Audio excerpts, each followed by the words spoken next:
even to Horeb.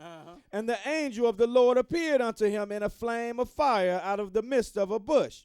And he looked, and behold, the bush burned with fire, and the bush was not consumed. So now he said, the angel of the Lord, it came unto Moses, right? Well, that's what we read in the New Testament, isn't it? Yes, Go ahead sir. and read a little more. And Moses said, I will now turn aside and see this great sight, why the bush is not burnt. Go ahead. And when the Lord saw that he turned aside to see, God called unto him out of the midst of the bush and said, Moses, Moses. And he said, Here am I.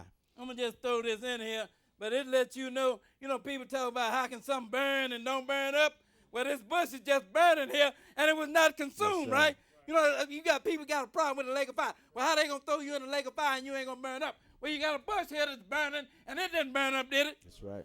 You better understand the kind of God you dealing with. You understand what I'm telling you? So now, he said this angel that appeared unto him out of the burning bush. Go ahead and read on.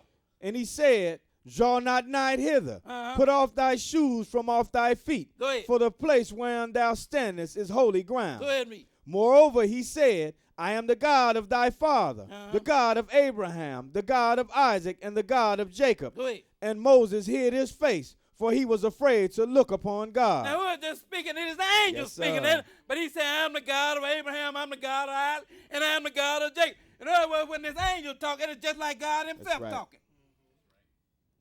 Go ahead and read some more. Verse 7. Go ahead and read. And the Lord said, I have surely seen the affliction of my people which are in Egypt, Go ahead. and have heard their cry by reason of their taskmasters, for I know their sorrows. Go ahead. And I am come down to deliver them out of the hand of the Egyptians. So now he's saying the Lord said, I have come down to deliver them out of the hand of the Egyptians here. But we understand that this is the angel in the burning bush. If you believe in the New Testament, it is the angel, isn't it? That's right. And if you believe in the Old Testament, it is the angel, isn't it? But it's speaking as though he is God himself, isn't it? Go ahead and read on. And to bring them up out of that land unto a good land and a large, unto a land flowing with milk and honey, unto the place of the Canaanites and the Hittites and the Amorites and the Perizzites and the Hivites and the Jebusites. Now let's go to Judges, and we're going to look at it again. Let's go to Judges chapter 2, and we're going to pick it up at verse 1. Judges 2, and we're going to pick it up at verse 1. Judges 2 and 1. This angel talking as if he's God himself, but we understand where the angel get the message from. Where did the message ultimately come from? Did it come from the Father that he gave unto Jesus, Jesus gave unto the angel, that the angel gave unto man? That's right. So when this angel speaks, it is just like God himself is speaking. Start reading here at Judges chapter 2. And we'll begin reading at verse 1, and you're going to read it again. Judges 2, verse 1. Go ahead and read. And an angel of the Lord came up from Gilgal Now he's saying the angel of the Lord came up from Gilgal, right? Go ahead and read on. To Bochum, and said, I made you to go up out of Egypt. Wait a minute, this angel said, what? And I made you to go up out of it. God, this angel ain't blaspheming God. This ain't Satan here. This is God's angel here.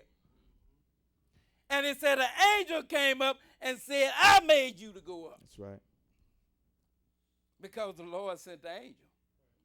And the angel came with the message that God had given unto him. So when the angel spoke, it was just like God himself speaking. Go ahead and read on. And have brought you unto the land which I swear unto your fathers. And I said, I will never break my covenant with you. So now his angel is saying this, isn't it? Go ahead and read on. And ye shall make no league with the inhabitants of this land. Ye shall throw down their altars, but ye have not obeyed my voice. Why have ye done this? He said, but you have not obeyed my voice, because my voice is like the voice of God. Because what I came with, I did not make it up myself. You understand what I'm telling you? The Father gave it unto Jesus, and Jesus gave it unto the angel, and the angel gave it unto man.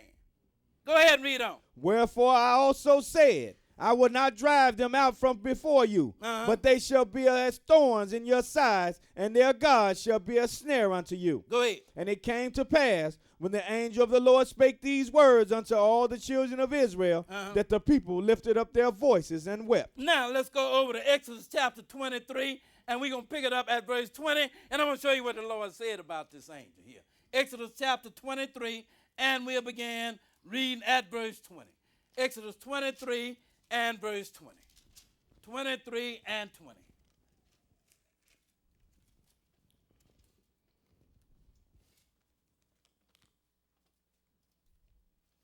(23 and 20). Okay. 23 and verse 20. Okay, go ahead and read. Behold, I send an angel before thee Now the Lord said, behold, I send an angel before you. Go ahead and read. to keep thee in the way. Go ahead, and keep to you in the way. Go ahead and read. and to bring thee into the place which I have prepared. Now he said the angel gonna bring. Now understand. Then we just read. Then the angel said, I brought you into Yes, the place. sir. Well, the Lord is telling you, I sent the angel to bring you into the place. Then is that what it said That's there? right. That's what it He said. said, I sent an angel before you to bring you into the place. Go ahead. I'm going to show you what the Lord said about this angel. Go ahead and read on. Beware of him Uh-huh. and obey his voice. Now he said, you beware of this angel and you better obey his voice as well. And this is something to keep in mind too for the days of the wilderness here. Because this same God, he going to have his angel there in the wilderness. Make no mistake about it. Go ahead and read on. Provoke him not, He said, don't provoke this angel. Why not? Go ahead and read. for he will not pardon your He ain't going transgressions. to pardon your transgression. Go ahead and read. For my name is in But him. my name is in it. When this angel talks, it's just like me talking to you. He said, because I sent this angel unto you to bring you into the place. And the angel came and said, and the book said the angel of the Lord came and said, I brought you in the place. He did bring you in the place because God said he was going to send the angel to bring you into the place. He said, but don't provoke him because my name is in him. Right. When he talk, it's just like me talking. Because the Father, the Son, and the Holy Ghost, they're all on one accord. In fact, let's go over there and read something here. We're going to get back to this. Finish that 22nd verse, and let's go over to 1 John, the 5th chapter.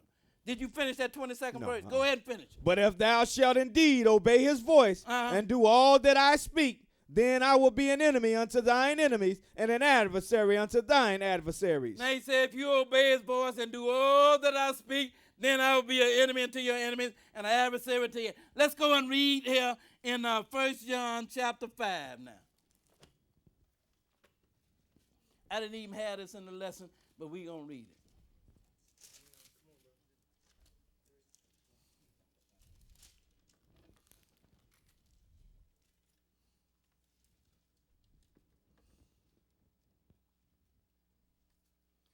And we're going to just come right to the point here. Verse 7. 1 John 5 and verse 7. 5 and 7. You know, they like to read this, you know, to try to make the Holy Ghost be a part of the Godhead. The Holy Ghost ain't a part of the Godhead. You know, you got the Father, you got the Son, they make up the Godhead. Then you got this angel here. But they are all on one accord, aren't they? Because Jesus said that's what the Holy Ghost is going to do. That's right. Start reading at verse 7. Go ahead and read. For there are three that bear record in heaven. And who are the three? Go ahead and read. The Father. The Father. Go ahead and read. The Word. Who is the Word? That is Jesus. Go ahead and read. And the Holy Ghost. And the Holy Ghost. Go ahead and read. And these three are one. And these three are one because they're all on one accord. You That's understand? right. They are three separate entities, but they all on one accord. The message that the angel came with is the message that he got from Jesus, didn't it? And Jesus told you, my words, they are not mine, but they are the Father that sent me. So they are all on one accord, aren't they? They are three separate entities, but they are all on one accord. Let's go back now to and deal with this holy angel here, or this Holy Ghost. Let's go back to Nehemiah now, and we'll pick him up at verse 16. Nehemiah chapter 16. Oh, I'm sorry, Nehemiah chapter 9 and verse 16. Nehemiah chapter 9, and we'll begin reading at verse 16. 9 and 16. It's Nehemiah. He's taking the people back to when the Lord delivered.